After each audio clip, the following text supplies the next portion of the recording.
uthi omunye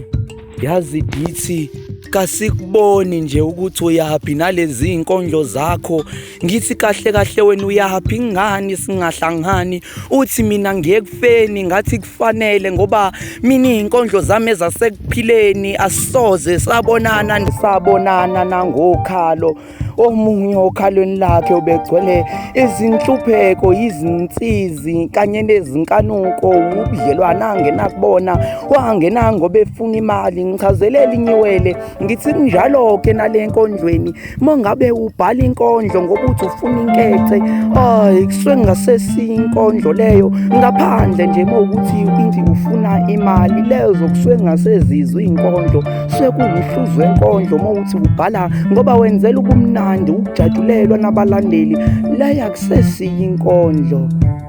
ngoba inkondlo ithemba ubufakazi yeqiniso imvunge